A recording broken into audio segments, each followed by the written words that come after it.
Hello, my gorgeous crones. Well. It is your Wednesday wisdom, but it's also day 3 of our Crone Power workshop. It has been fabulous coming on over the last 3 days. I am so excited about what it is that I'm sharing with you.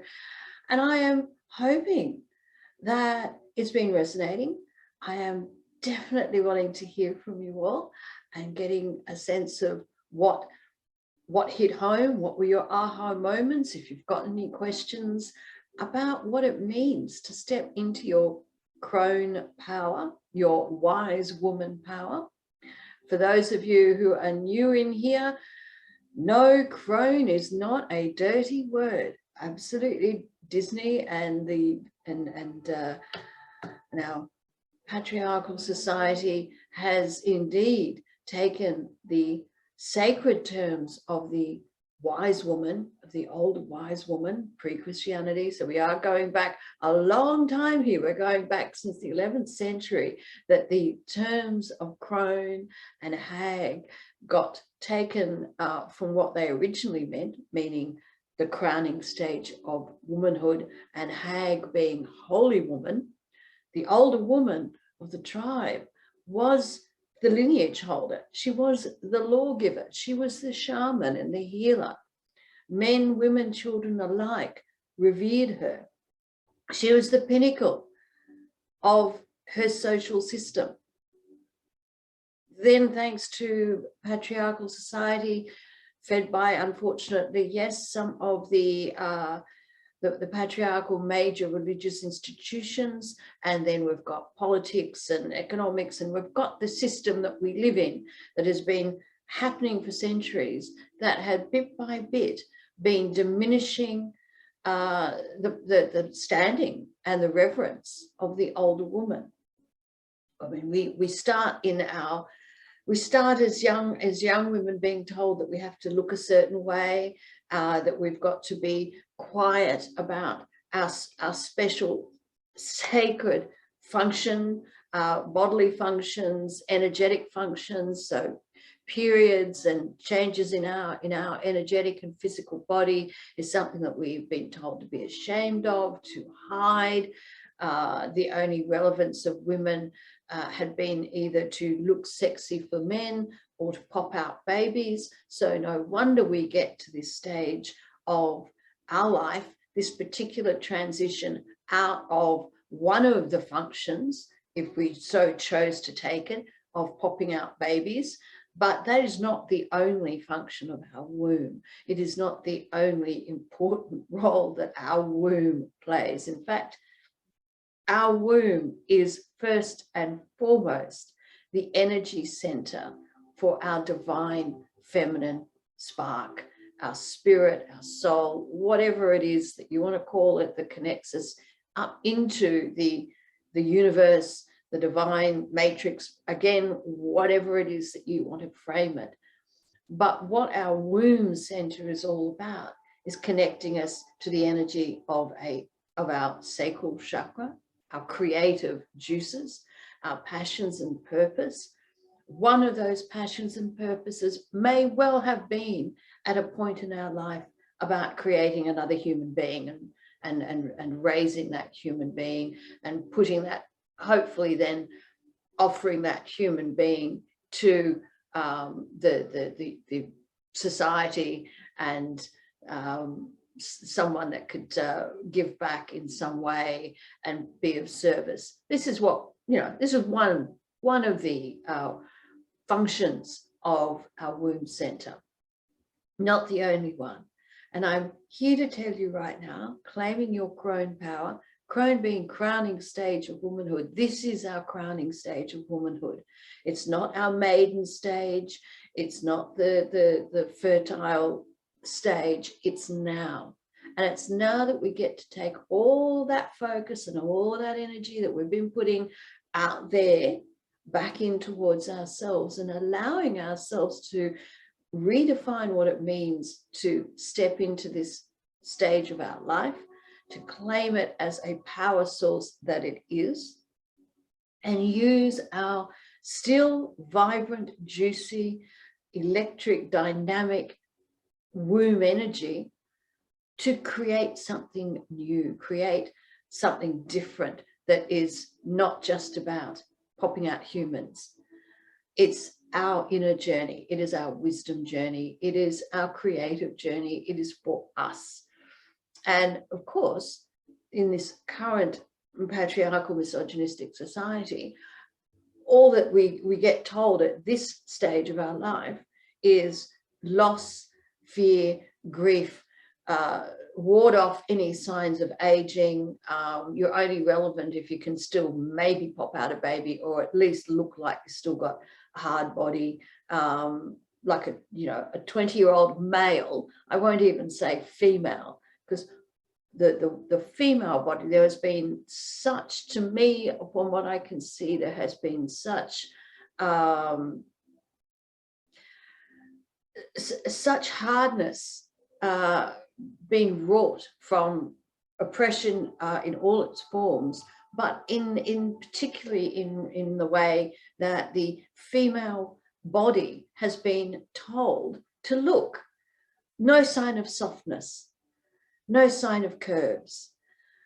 Somehow it's an idea that we are meant to be emaciated, no flesh, no form around our womb center. It's got to be hard as rocks, pretty much looking like a prepubescent boy. No sign of the feminine, no sign of the power of the womb. And so, frankly, I find it alarming, particularly, that I've been seeing images put out there now. It's bad enough that that image is put out there to younger women, but now it's even infiltrated into our middle-age space and beyond. So, oh, look, I don't know whether people have seen it, but I keep seeing a meme or a comparative photo going around by other women, coaches, health professionals, well-being experts, whatever, in this space, in the perimenopause to postmenopause space. And I've seen two different women promoting this, and I find it just quite alarming and just frankly offensive. An image of supposedly a woman in her 70s who's a bodybuilder and has the body of a young, hard-bodied man, and that's being promoted now as being the pinnacle of well-being for women our age and beyond, in comparison to the traditional looking old woman sitting in a chair looking out the window. And the comparison made is, well, the woman's, you don't have to grow old, as if to say, unless you've got this hard-bodied man body, somehow you're not aging right. And I'm going, you've just missed the point. And first of all, the assumption that the woman who is not in gym gear and looking hard-bodied is somehow aging badly. For all you know, she's gazing out the window, coming up with her next Nobel Prize winning invention. I mean, come on, really. And so I'm here. My mission, frankly, my Crone Power mission for myself and for all of my beautiful women who want to join me on this, is to really keep challenging some of the toxic messaging that is out there in regards to what it means to be a woman who is transitioning and aging and coming into her final stage. It's the final act for us. For some of us, it may be a longer act taking decades, and we've got, I'm 50 next year in April for my birthday. Can't wait. I know it's going to be my best decade yet. Hopefully I keep going all the way through to 100 and have another 50 years. Some of us will, some of us won't. We don't know when we're going to die, but we've got to make every single day the best possible day. But my mission is definitely to counter a lot of the toxic crap I see out there. And it's all coming from fear.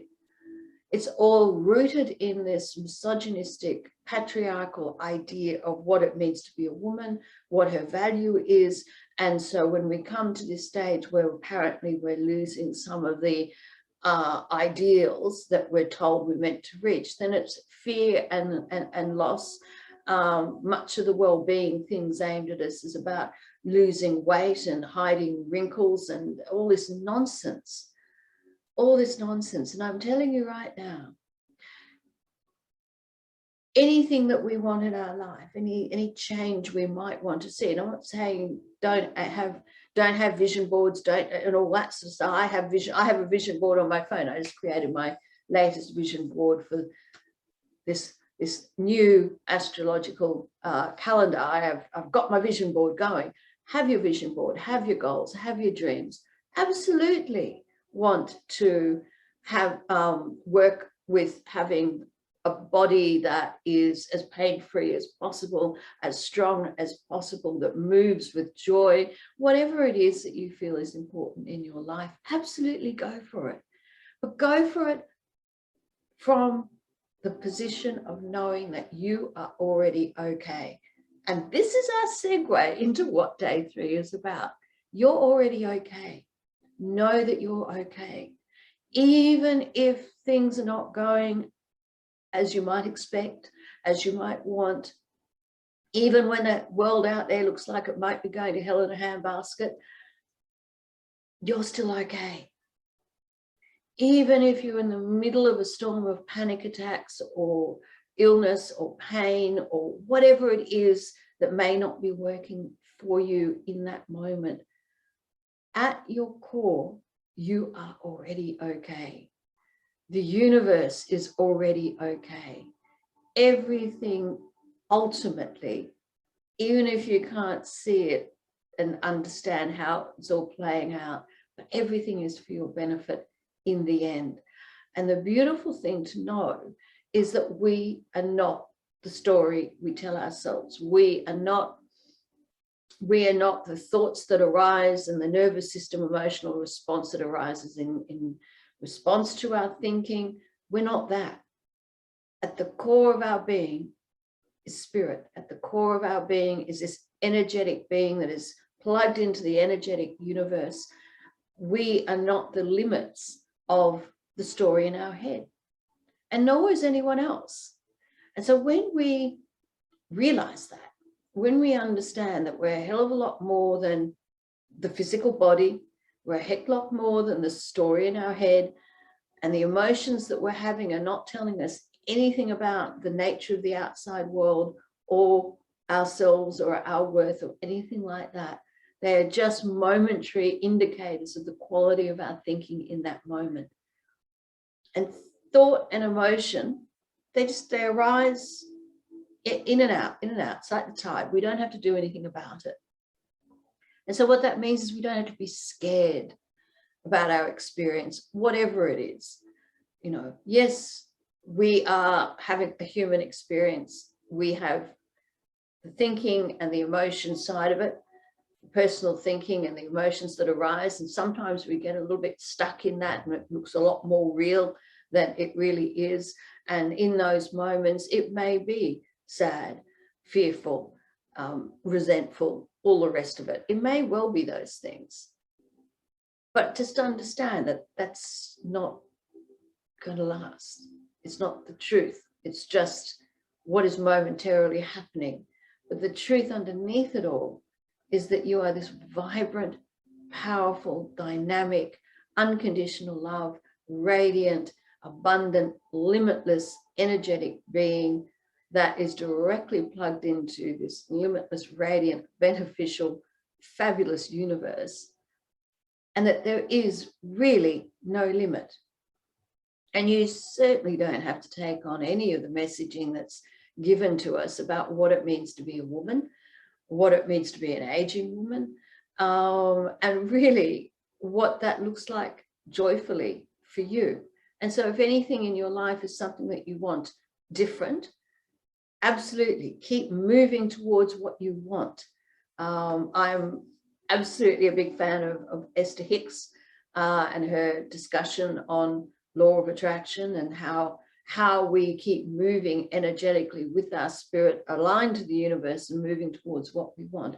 One of the key things that she keeps talking about over and over is don't focus on what you don't want.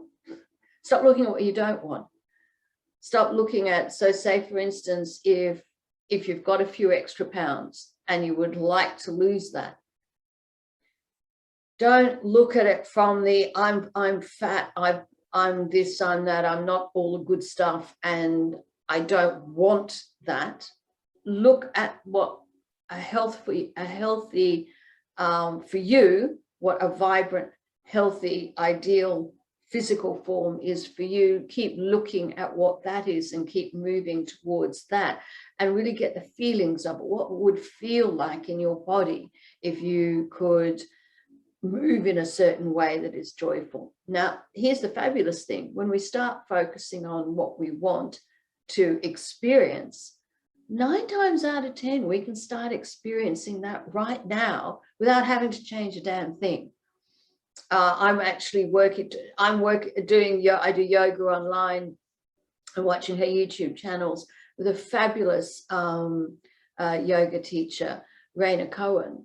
And she's a full-bodied woman, and she's an expert yoga instructor, and how she works with it is to actually work with what we've got, work with our bodies. Stop punishing ourselves, stop punishing our bodies, stop trying to make our bodies move in such a way that someone of a smaller body frame is doing.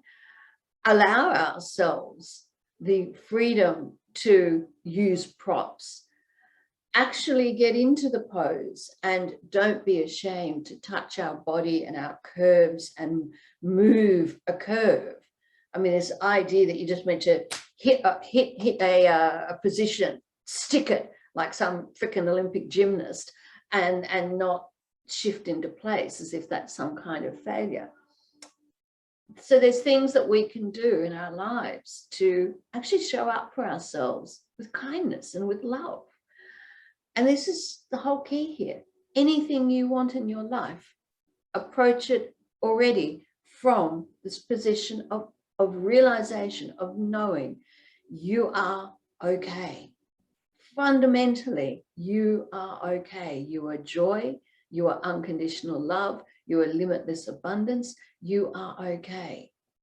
Already, without changing a damn thing, without requiring the world to do anything at all, you are already okay. And when you come at anything in life from that realization that, and it's not up here realization, it's a embodied transformative insight. It's deep in the bones when you know that you are okay, regardless of what crap's going on, regardless of the messaging that's coming at you, regardless of whether you have or don't have certain things that you may or may not want. You're already okay. It's not in the getting. A lot of people make the mistake of saying, of believing that when we get the money, the house, the partner, the perfect body, the perfect health, the whatever list of things that you think that you need in order to be happy. But it doesn't work like that. And so even if some of those things are healthful, like eating well or moving joyfully or whatever it is, even if those things are healthful, if they are coming from a position like most of the well-being and health and weight loss and all the rest of it industry comes at us from, it comes at us from a position that we are lacking, that there is something broken and that we need to fix it. It's rooted in fear and self-loathing. And so even if you are drinking more water, going to sleep at a better time, eating fruit and vegetables, if you are doing this from a place of self-loathing, a place of I'm broken and I need to be fixed, and then I can be happy with myself and then I can be okay, none of those healthful activities will actually have any benefit at all. It's not the doing, it's the alignment first.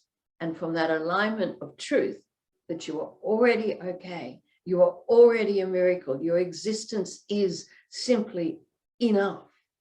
And then from that place, if you choose to take any action whatsoever, no matter how small that action is, its benefit is going to be exponential because it's coming from love.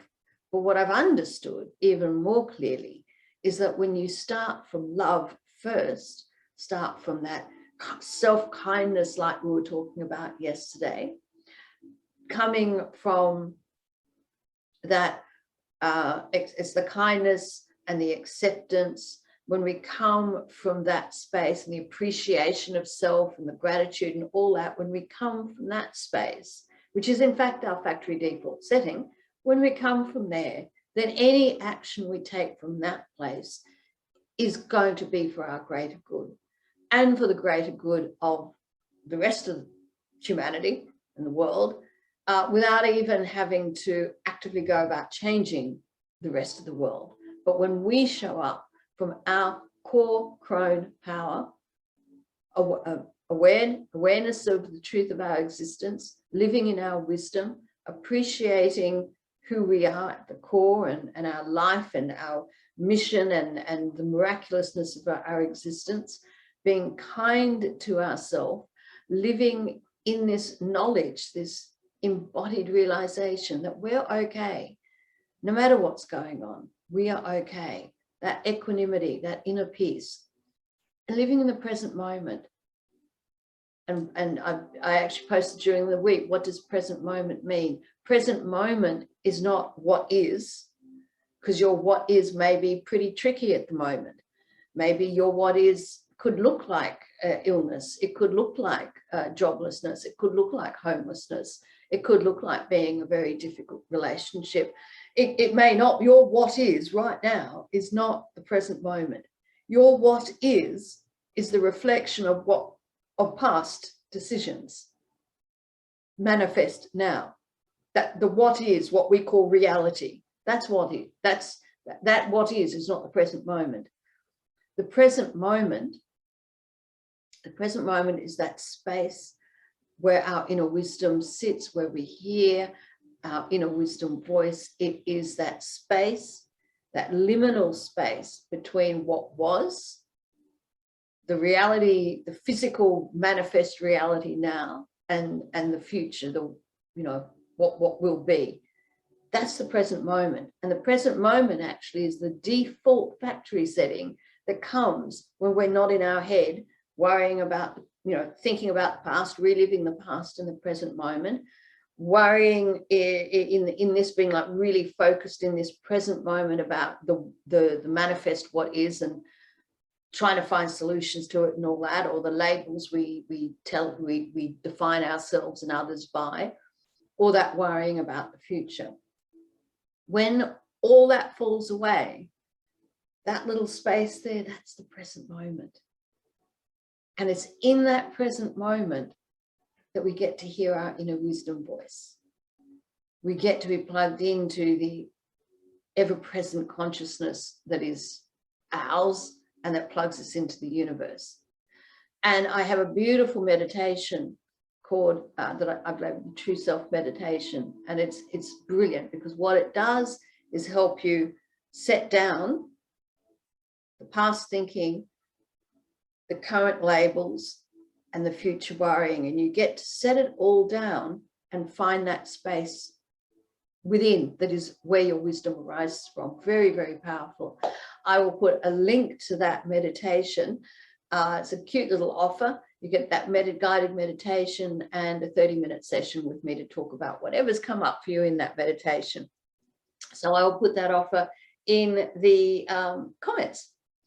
Maybe while I drink this water. Now, now who's here now? So I'm looking to see if anyone is commenting. If anyone is here, hello, Jessica Knoll, for I'm checking on my phone. Thank you, Jessica, for loving up. Thank you, Barbara, for reacting to the live. If you're here, hello, lovely. Thank you. Yes, I'm just catching up. I don't know why I wasn't seeing the reactive thing through Zoom and Facebook. So just catching that up now. Thank you for thank you for saying hello, and thank you for joining. What I've been talking about, is there anything that you want clarity on? Did it resonate? Let me know. And I'd also like to say, Jessica, you are in the running for the grand prize. We've got Hannah, we've got Halima, we've got Jessica, we've got 3 lovely women who are in the running for the grand prize that I will announce tomorrow. I'll give me a chance to tally up, and all that is needed is that all 3 of you make sure that you just go to the event pages and click going to the event pages. That was part of the grant of the eligibility for the prize. It resonated. I'm glad, Jessica. Yeah, look, I'm just so passionate about this. And where this has come from, my mission, it came from understanding that I made a huge mistake as I entered my 40s. I'm 49 going on 50. When I was 39 heading into my 40s, I was not aware at a conscious level of the real impact of all this messaging that is aimed at us as we come into this final stage, this crowning stage of womanhood. I was not aware of the divine feminine energy. I was not aware of any of this understanding of self, that, you know, I'm not the thinking, I'm not the story I tell myself, the outside world is not the thing that's causing my feelings. This is what most of us are told and grow up and believe is the case. That when we say it in our everyday language. We say our job is pissing us off, our partner is either making us happy or making us annoyed, our kids are driving us crazy, maybe. All that stuff, we say that. 45, yay! Look, 45 was when the penny dropped for me. So 45 has been, yeah, that was a sweet spot in that I got out of my second abusive marriage. I arrived back in Australia having sold up my life that I had created for myself between marriage 1 and marriage 2, not being grateful. Honestly, this is where the appreciation comes in. I was not grateful for what I had created. I was still on that search that most of us have been trained to be on, that success and okayness is outside job. Yeah, marriage, and don't get me wrong, I'm not necessarily a proponent of throwing out the partner. I also understand that now. It is absolutely very, very possible that when we align with our own wisdom and when we show up in the world fully understanding that we are okay, and it's not dependent on the people in our lives or the things that we're doing, that we are the creators of our own experience. No one can make us happy. It's not their job to fulfill us in any way whatsoever. When we understand that, we can actually possibly take some of the, and I know that with my relationship with my dad, that when you show up in a very different space, when you show up from your own wisdom and the calm and the confidence and enthusiasm that is your true nature and your true being, without any expectation of believing that the other person has to do anything in order to fix you or make you better or anything like that, you get to show up in a way that is compassionate, flexible, enthusiastic, open to seeing their higher self.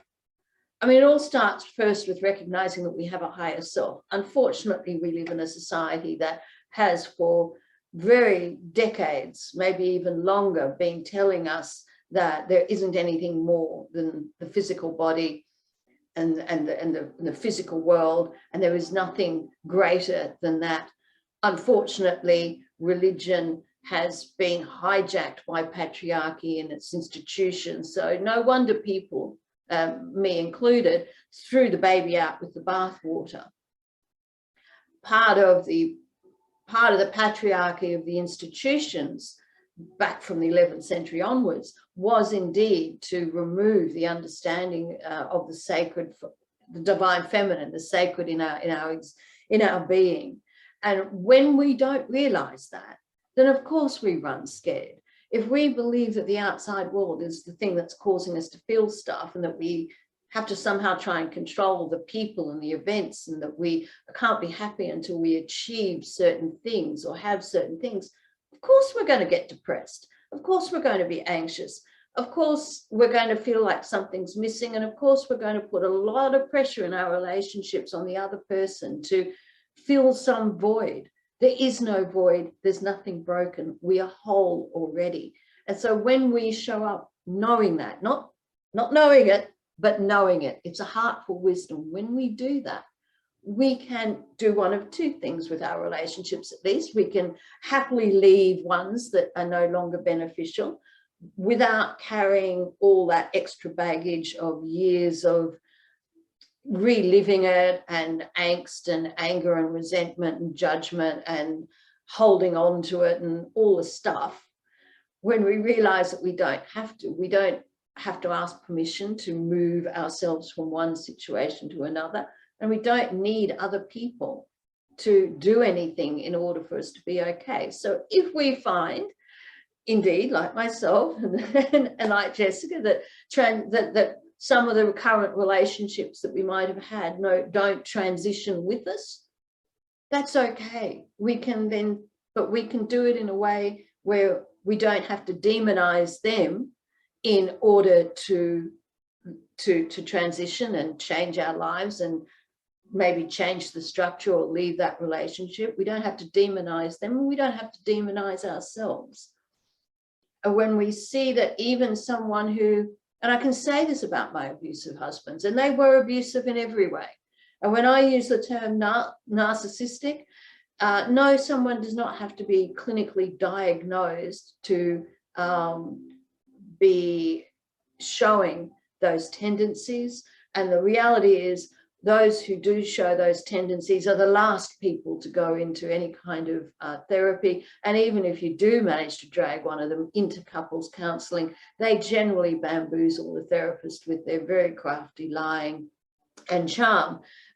So hence why advice for anyone who is trying to navigate or extricate themselves from such a relationship with someone who is indeed showing tendencies towards being, virtually pathologically, willfully harmful. Couples counselling tends to not work because they will gaslight in the counselling session. And so it's just because they're not seeing themselves as the problem. And in fact, then the counselling session becomes like a mini stage where they can play out all their stuff. So not advisable at all. Been there, done that. But yeah, no, definitely know what it is to be with someone who was very difficult indeed, and harmful in every way. I know that I am very lucky to be alive and talking today. Absolutely know that. But even with them, with the people out there who are causing harm, even they do have a higher self, even they have a spirit being, even they at some fundamental level have an OKness. They may not be aware of it. They may be so far removed from it. They are playing their own story in their head of fear and resentment and judgment and all the rest of it. That is the result of how they then choose to respond to big emotions in response to difficult thinking, and that's their chosen way of behaving. Not saying that we at all should keep ourselves in harm's way, not at all, but it does mean that when we know that we are fundamentally okay, you don't get caught up in the gaslighting because you know that you're not the cause of their feelings and their thinking. That's their own stuff. Just that alone is freeing, knowing that. And it's the only reason that people get caught up in that is because we do live in a society, from our books to even and music and movies, even the experts in the psych field. I've heard some relationship therapists pose questions to potential clients. How did they make you feel? Well, no one makes you feel anything. Your partner is not the cause of your feelings. Your thinking about them is the cause of your feelings. And when we know that, then we can't get gaslit, because we know that we're not. And we also fundamentally deep down do know when we are willfully behaving in a way that is harmful. We do know. So our role, universal contract, is not to put ourselves in harm's way, not to stay in harm's way, and preferably not to actively, willfully cause harm, to the best of our ability. This is what we're aiming at. So bringing this all back in, rolling this all back in, how this okayness, when we know we are fundamentally okay to start with, then whatever storm is facing us in the current moment, be it a difficult relationship, be it aches and pains, be it retirement or unemployment, or whatever the thing is that we perceive as a problem, when we know that we reside in our okayness, regardless of what's going on, it is from that space that we get to tap into our inner wisdom that's plugged into the universe of limitless solutions. And that's where we get to come up with an aligned answer to what it is that we need. Our worry and problematic thinking is what sets us off balance. It gets us into a state of frenzy when we're trying to think our way into some answer. And we're never going to be able to think of an answer. Wisdom doesn't come from thinking.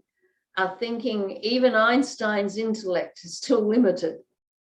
And in fact, when you scratch the surface of some of Einstein's early work, he actually talks about the convergence of intellect and wisdom, spirit, guidance. I mean, these early scientists did not dismiss the greater mechanic of the sacred. Thankfully, we have quantum physics, which also very much backs up the energy of matter and the overarching matrix of energy. So there is a lot to be said about, well, I believe in science. I don't believe in the spirit. I don't believe in the sacred. If you're coming at that, just go read some quantum physics and see how interconnected they really are.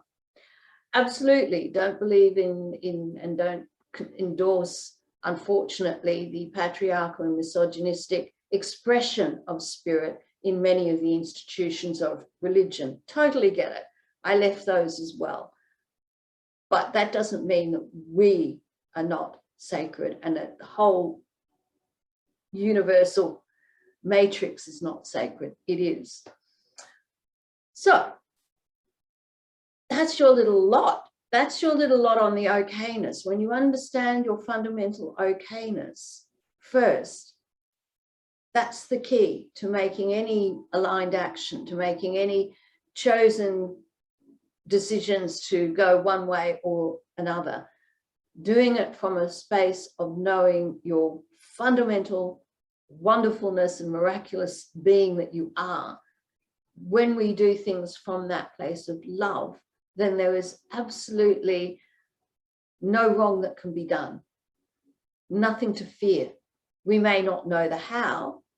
We may not understand and be able to see the full outcome, but we can be rest assured that when we take action from that space of inner wisdom, of unconditional love, of radiance, of limitless enthusiasm and joy, then whatever we choose to do from that space is going to be for our higher good and the good of humanity. That's just a given. That's how it works.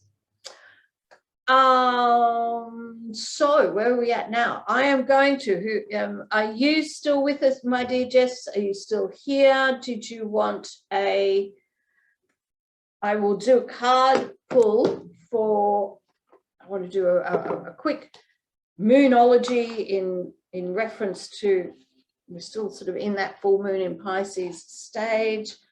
I will do a card pull. Hello, you are Jessica, wonderful. So send out some thinking, send out some energy. I will do a quick card pull for you, just one wisdom card for you, and I'll do one for the collective. If anyone else is watching this live, I can't see numbers. Through Zoom, I can't see numbers, and I don't want to, so if you're live and you're watching, let me know, comment, say yes if you want a card. Failing that, I will do a card pull for the collective. For those of you who watch this in replay, let me know, hashtag replay, share with me your insights, ask any questions, I'm here for them. To be eligible for the prize that I will announce tomorrow as part of the workshop, the most engaged, please make sure that you have RSVP'd going to all of the 3 events, and ask a question, share an insight, and that will get you in the running for the Crone alignment session that is valued at $1,400. So, and I love my Crone alignment sessions, they're so much fun. In our Crone alignment session, what we do is you let me know the one thing when you sign up for it. You let me know the one thing that you want to work on, the one seed that we want to, the one weed we want to pull out of the garden, and the one seed that we want to plant in your Crone garden. And we do an EFT tapping. I do a guided visualization with you. I do a quick card pull with you. That is all based on the Awaken, the Crone Within mini lesson. And I love them. They're so much fun. A lot of fun. I really just very energetically beautiful and a lot of fun. So there is that. Now I am focusing in on my lovely Jessica. Send out your lovely thinking. And of course, you already have the answer within. For me, oracles and things are not about, it's not about foretelling futures. It's not about, I don't claim to be channeling anything in that sense, except my own inner wisdom. But I'm not the one telling you what this means. I can couch it and contextualize it, but you already have the answer within. So the way I work with Oracle in my own personal journey is they're just inspirational points to guide me in towards listening to my own inner voice, as opposed to anything for foretelling or predictive or any of those things. And we are all connected to the universe, our inner wisdom and spirit in whatever form you want to label that. So it's not a case of, oh, some people are and some people aren't. We all are. It's just whether we shift our awareness to it. It's whether we pay attention to it and foster that inner wisdom connection. But we all are. So, you know, don't go for that kind of, yeah. So one day I will shuffle like my beautiful Kelly Jones. That's that's the one thing. That's one skill I want to get, is the shuffling. I see people shuffling like card sharks and I want that. Okay, so if you can see that, that is saying luck is on your side. Luck is on your side. That was a new moon in Sagittarius. Well, we're all lucky. And this is the beautiful thing. We are all lucky because the universe is for us. The universe is benefiting us. And for what I see with luck, it's not about something that's out there being done to us. The luck is ever present because the universe is ever present. The the radiant, expansive abundance, we're swimming in it.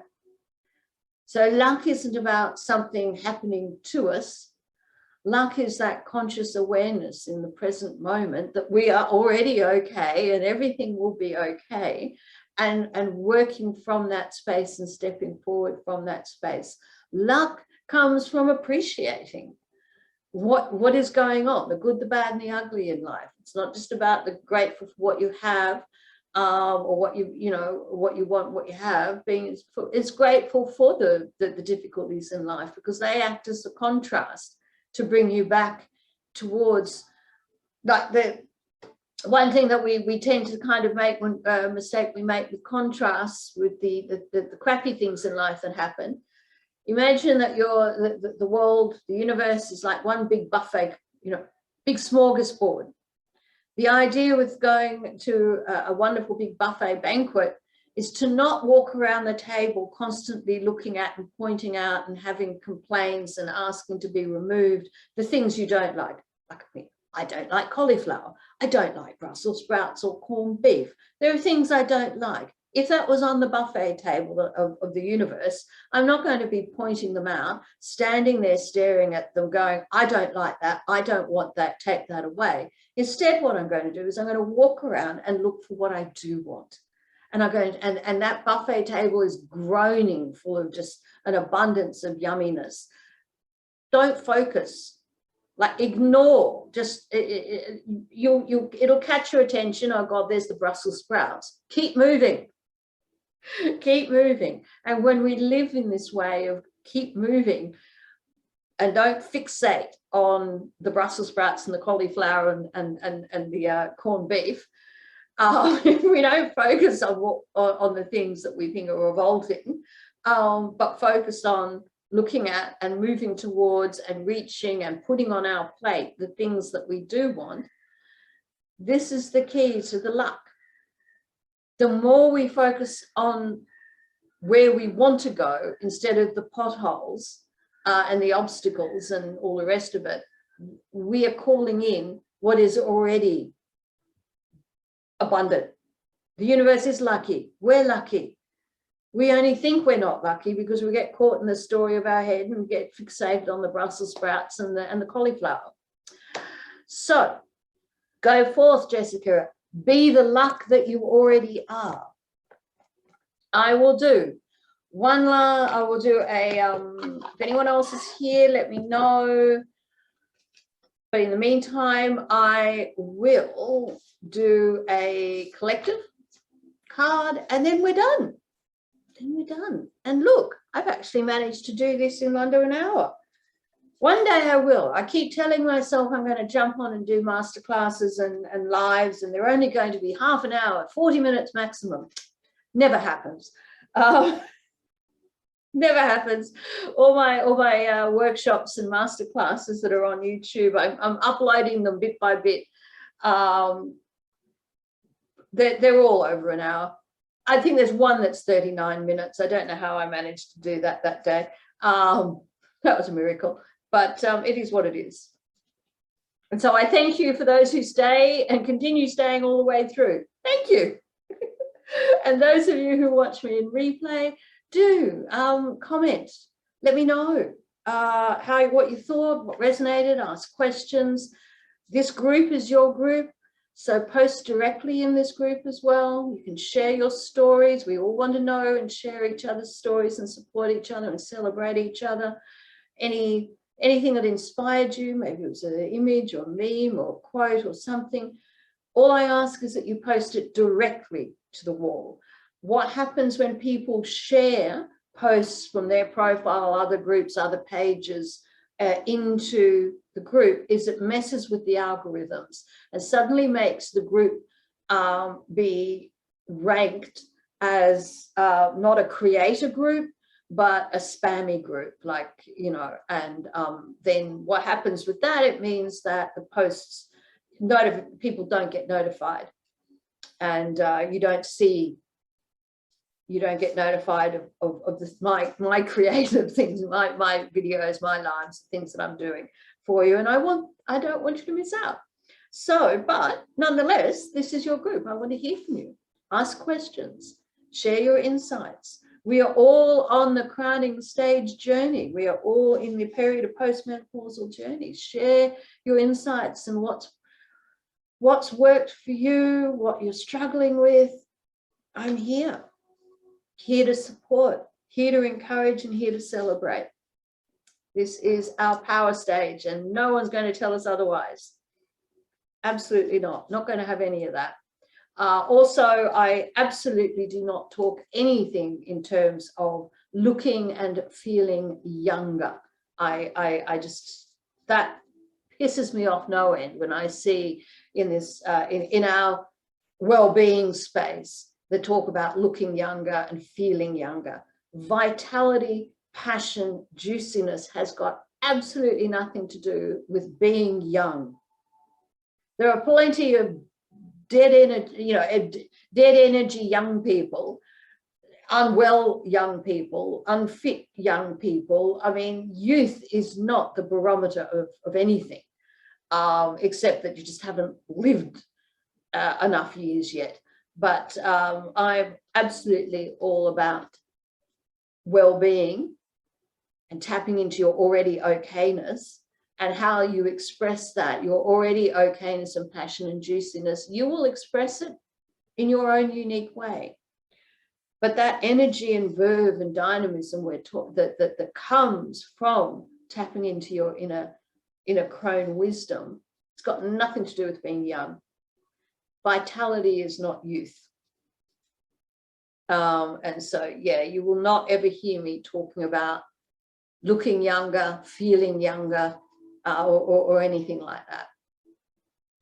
And health and vitality and joy comes in all shapes and sizes. So you're also not going to get me fixated on having to lose weight or remove wrinkles or any sign of aging in order to be okay. Absolutely not. Not in this space. So if you're looking for that, you might have to go elsewhere, because you're not going to get it from me.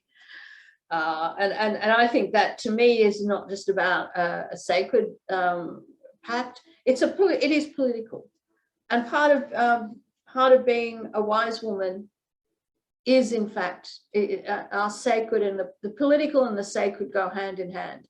Part of the divine feminine contract of tapping into our wisdom and then using that wisdom to for the higher good of ourselves and humanity does actually require a bit of political action, a bit of revolution, a bit of countering the unhealthy, the toxic, and the unhelpful messaging and activities out there. It is also there to help, teach and guide the young women. I actually fundamentally believe that the biggest problem that we face as women, and with regards to our bodies, with regards to our relationships, with regards to sexuality, is because the divine feminine has been divorced from our physical being. If young women were firstly taught to celebrate their periods and celebrate their changing bodies, and not be treated as if it's something shameful or something medically, pathological in some way, but if also they're taught not religious purity principle and patriarchy, misogyny and control bullshit. I'm talking, if we are actually told from the get-go that we are as above, so below. Our womb energy is completely plugged into the lunar cycles, the greater universe. We are miraculous beings. We carry within us the energy of micro universes. Our womb energy is the power source of all of existence. It's pretty, if we're actually told that, along with, here's your pad, this is a period, this is what the physical body is doing, and here is the nervous system response, and blah, blah, blah, to hormones and all that stuff. If we're told this along with that, believe me, we would not be showing up in the world where men wouldn't be given the opportunity to degrade our bodies and degrade. Sex is powerful. Sex is beautiful. Sex is pleasure. Sex is juicy. Sex, however, is power. It's a powerful, energetic platform for two spirit beings to connect. It's like an engine room. It's incredibly powerful when we connect and use it properly, for enlightenment, for energetic change. It is indeed sacred. Again, not sacred because of some male patriarchal possessive nonsense that the religions have told us, but sacred in the sense of energetically, it's in that moment, it's in those moments that we get to plug straight into the universe. So of course we need to understand all of this, and if we're not told this, then in the end we treat our bodies harshly. We allow others to treat it with disrespect and dishonor, and we end up having a very degraded experience. So for me, the sacred and the political are hand in hand. Yeah, so that's my rant for you. Pulling the last the card for the collective, and what I'm getting is, for my beautiful collective, full moon in Cancer.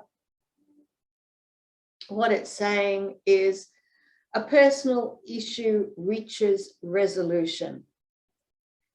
And so whatever is going on for you in your life, whatever you are perceiving is that you're thinking, you've got caught up in your head, you're having big emotions about because of the story that you're telling yourself about it. Resolution comes not from changing the outside world. It doesn't come from trying to control what you're thinking or why you're thinking it. You don't need to go digging up the past. The resolution arises from your inner wisdom.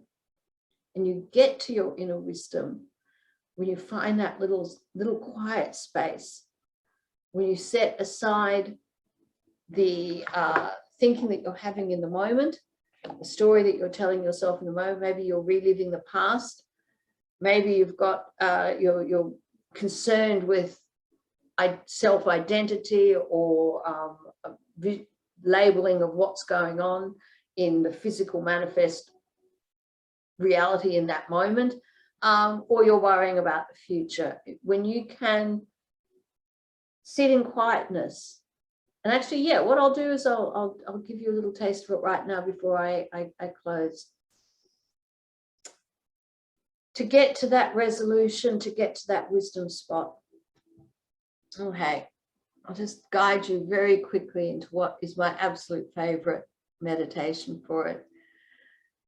And as with all meditation, there are the active visualization bit, but the key power bit is when you taste that radiant emptiness, to sit in it for as long as you can and really just sit and enjoy it and get the feels of it and just enjoy that quietude that happens when you sit in that space.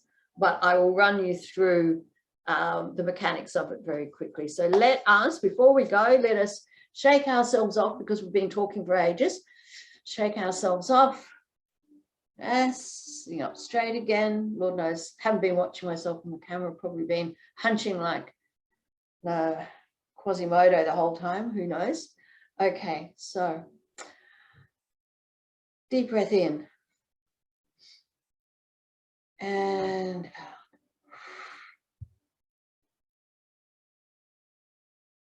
Deep breath in and out. One more. Deep breath in and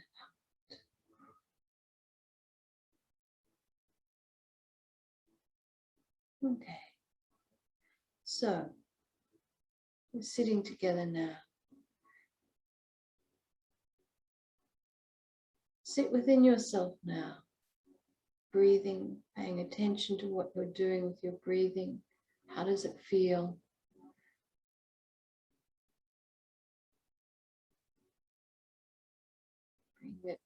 Bringing your breathing down from your nose and chest into your belly.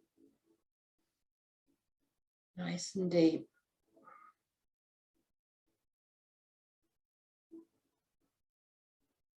And just scan yourself. Just scan where you might be.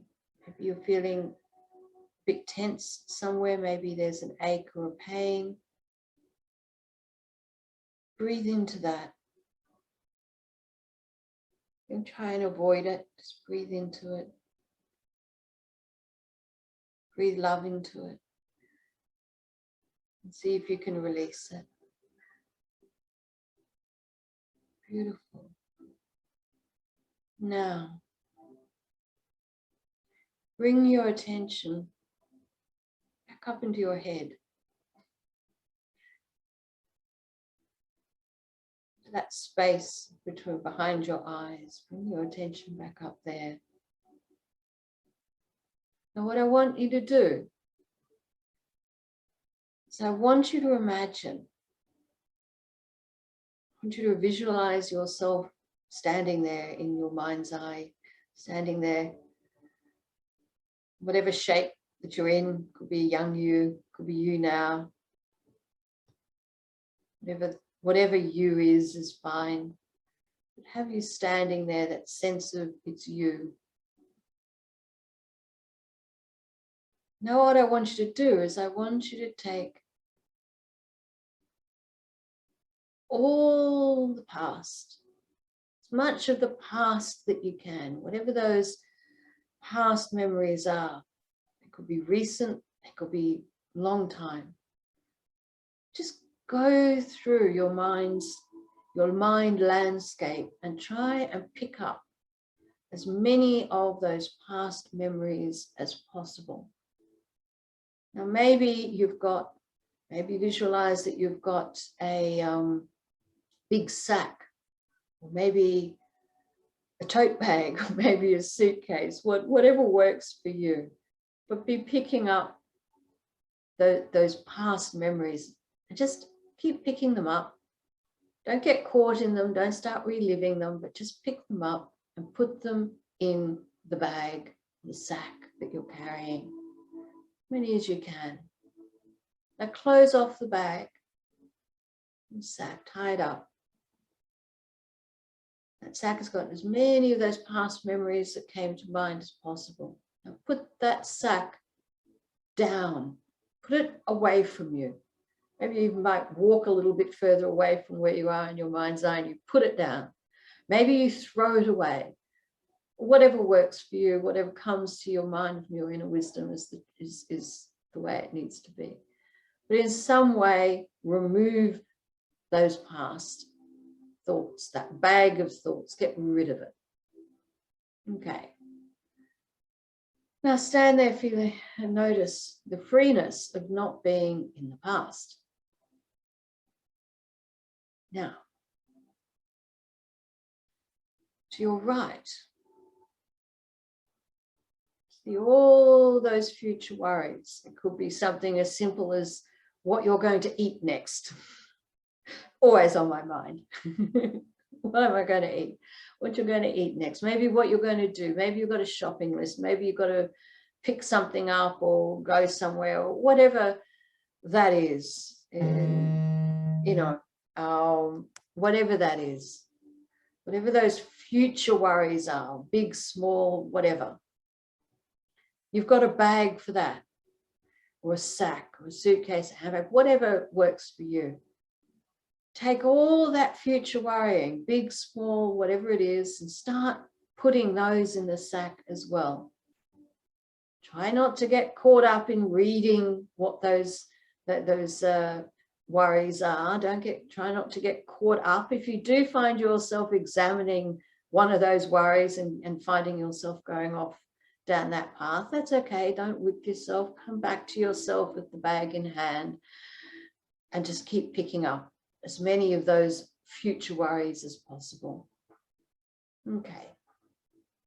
Now, tie up that bag and do the same thing with that bag that you kind of did with the past bag. Throw it away from you, place it down, however that summons up for you from your inner wisdom, but remove those from you. Get rid of all that future worrying. And so from that space of no past thinking, no future thinking, come back to where you're standing in the middle with free of those. Now we have one last thing to do. All those stories of self, all those labels, old, young, fat, tall, skinny, short, whatever it is, whatever labels of self that you have from however long they've been, whatever, but all that label of self, all the story of self, grab a fresh bag, start putting all those labels of self in that bag. And then tie that bag up and also put that down. Now come back to yourself, free in your mind, free of past memories, free of future worries, free of all the identifiers of self and identity.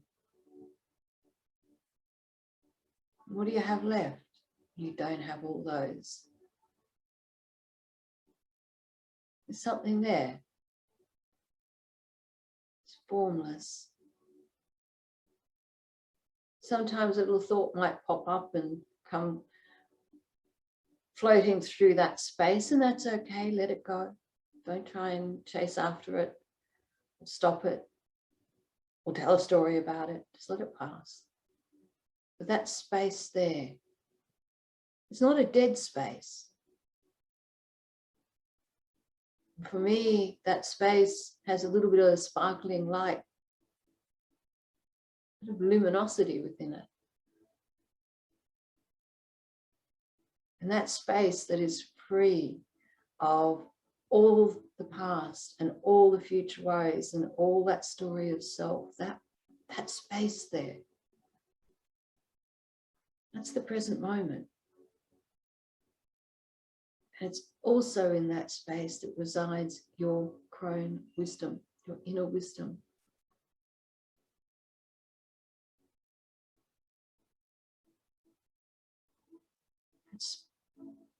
How's it feeling to you? That space, when you sit in that space, are you feeling calm? Is there a calmness to it? Is there sparkly excitement to it?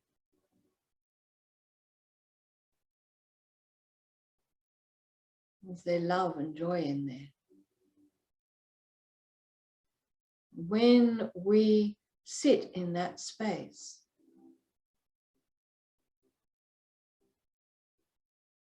we throw a question into that well, into that space of wisdom. Listen to what answer arises from in there. Because that's where the answers from the universe arise within us. It's in that space. For me, that space is no longer in my head. That space, for me, that space is whole body. It's in my heart. It's in my womb. It's not in my head. The answers are no longer in my head. For me, when I come into this space, my eyes are directed downwards. In my head, they're directed downwards, down and right for me personally. It may be down and centered to you or down and left for you. Maybe make a note of where this is for you, but it's definitely not in my head. And so I know when I'm out of whack. I know when I'm not in alignment with my wisdom self, because it feels different. It feels like I'm in my head when I am no longer in that wisdom. How does it feel for you?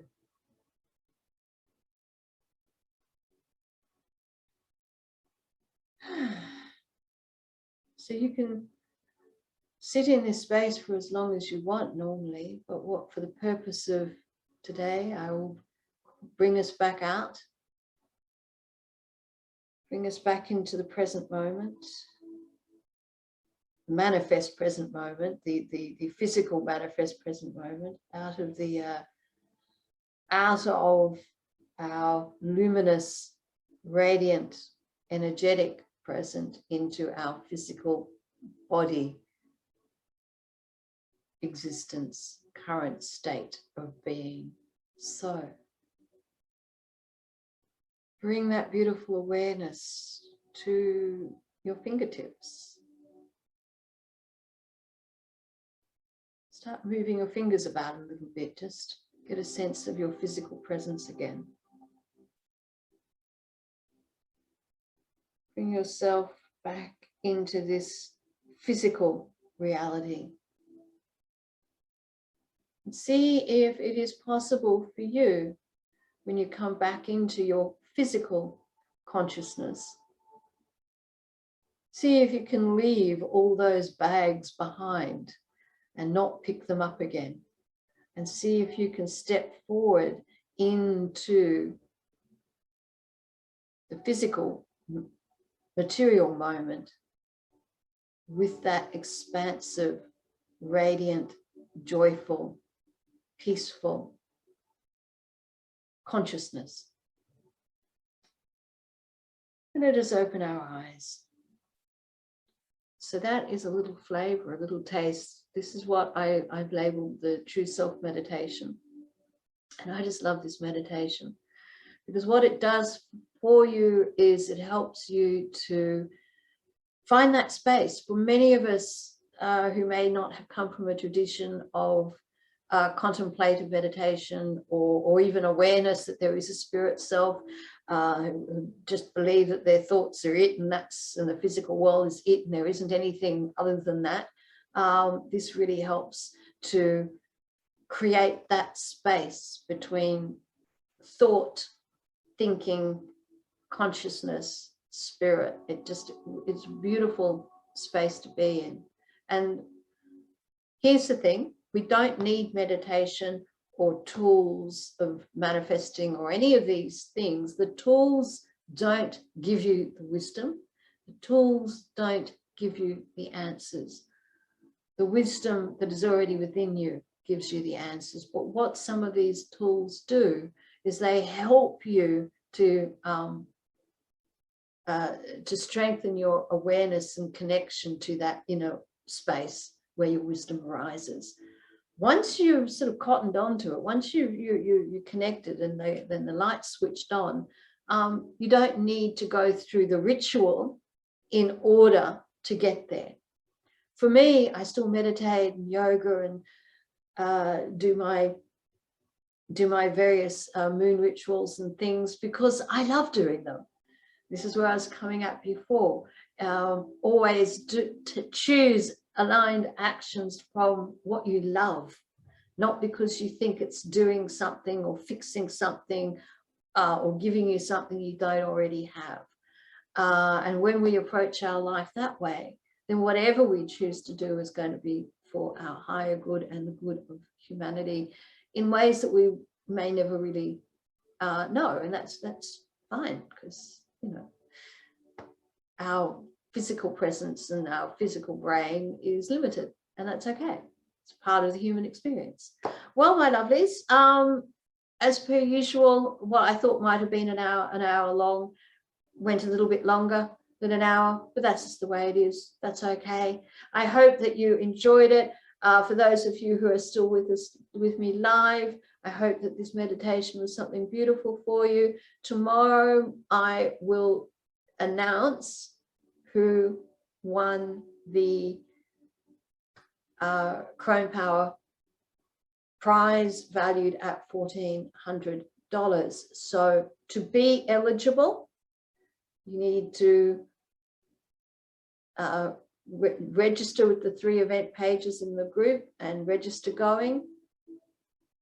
Comment on each of the videos, the last 3 days, comment, watch them, comment, share some insights to be in the running. So good luck for everyone. For those of you who do watch this in replay, please do let me know what you thought. For those who joined me live, thank you, dear Jessica. I hope that this resonated. And for all my beautiful Crones, if you are wanting to work with me, if you want to go deeper and take what we've been talking about and implement it in your personal experience, you can work with me one-on-one. My offer these days, the only offer for deep working with me is my one-on-one 90-day Crone Life Joy Reboot offer. If this is something that you feel aligned to do, and you want to go deeper into the AWAKEN framework and seeing how it, see how to implement it in your personal experience, then comment, DM me. We can set up a 15-minute discovery call, free discovery call, and we can chat and see if we are a good fit to work together. The 12-week program is indeed being one-on-one. It is indeed a high-ticket program, but I do have an installment plan if that is needed.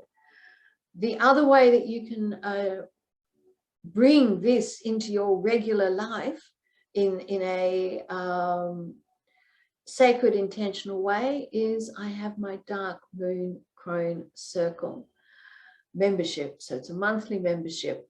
What you get for that is we meet live in Zoom for the dark moon. So the dark moon is the moon the night before the new moon. The dark moon is all about that space that is free of what was and yet to be, free of all the labels. We get to intentionally energize and celebrate and support and hold space for each other in that dynamic space. Depending on the intuition of the moment, rituals may be oracle readings, it may be a guided meditation, it may be a tapping, it may be an embodied somatic movement expression. Lots of tools in the bag. We won't use all of them in every session naturally, because to be quite honest, the sacred silences and holding space for each other is more powerful than a whole lot of rituals. But 1 or 2 rituals is fun to do. So we'll play it by ear each session as to what arises and what is needed in that session. The reason that circles, women's circles, are so absolutely important is, yes, I know that we can get together as women over coffee or a glass of wine or whatever, but what happens when we do that in that informal, unintentional kind of way is we tend to get together and just complain about the partner, complain about the kids or the job or the whatever is going on. We tend to complain. And then we think that we're supporting each other by listening to each other complaining and commiserating in their misery. But that is not beneficial. Bring us back to that the universal smorgasbord. If we are walking around focusing on what we don't like to eat and pointing out, oh, I don't like that, I don't like that, I don't like that, that was revolting, this was much, oh, blah, blah. If we keep doing that in our lives and then calling others in to witness what we didn't like, we just get more of that. It does not move us forward. So what sacred circles do is that they actually allow us to tap into our inner wisdom and hold space for each other to call in what it is we do want, and release with love what is no longer going to hold on to be of benefit. And releasing does not require analyzing. We don't have to examine, you know, I don't have to pick up that plate of Brussels sprouts and taste it and examine it and keep looking at it and pointing at it and building a big story around it in order to put the goddamn plate down of Brussels sprouts. All I have to do is just have an awareness that this is Brussels sprouts and I don't want them, and keep walking and be supported in my walking. This is what is needed. So Crone circles are all about tapping into our inner wisdom. Indeed, they are a political movement as well, in that we come together and counter all the fearful stories and pathological stories that we're told of what it is to be a woman who is aging and what her body is when it ages, and all this stuff. We get to create our own definition of what it means to be a woman in her full crone power, and then take that beneficial energy, take that wisdom energy, take that joy and enthusiasm into our daily lives outside of the circle, and see the miracles that arise from that. And so with the Dark Moon Crone Circle membership, we meet once a month at the Dark Moon, but I also have attached to that a WhatsApp Dark Moon Circle group. So those who subscribe to the monthly membership, they get to come to the live circle, they get access to the recording of the circle, and they get daily support throughout the month in the Dark Moon WhatsApp Crone group. So, and I love my I love my moon circle. I love my Dark Moon Circle. I love doing this. So if you want to work with me at that level and in a group context, a Crone sister context, then that's $33 US a month for the first 33 crones to sign up into the circle. Then the price will go up. But I will put links to both working with me in the one-on-one and the Crone circle. I'll put that in the comments. So thank you so much for joining me in these last 3 days. This has been so much fun. I absolutely hope that you have gained something. If you've got questions, please ask. If share your aha moments and you're resonating, go forth into the rest of your day and your week, and enjoy that spaciousness that is your true nature. Stay safe, love and light, and I will be back on this afternoon. Actually, yes, today's Wednesday. I'll be back on this afternoon, Australian Eastern Standard Time, 2 p.m. I'll be on for Sacred Crone Story Time. We have been reading together. We have been reading Michael Neal, who is one of my coaches in the 3 Principles, his book, The Space Within.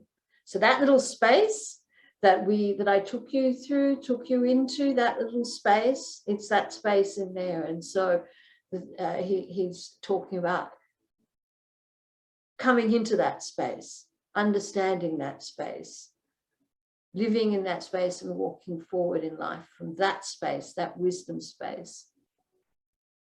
Take care. All the best.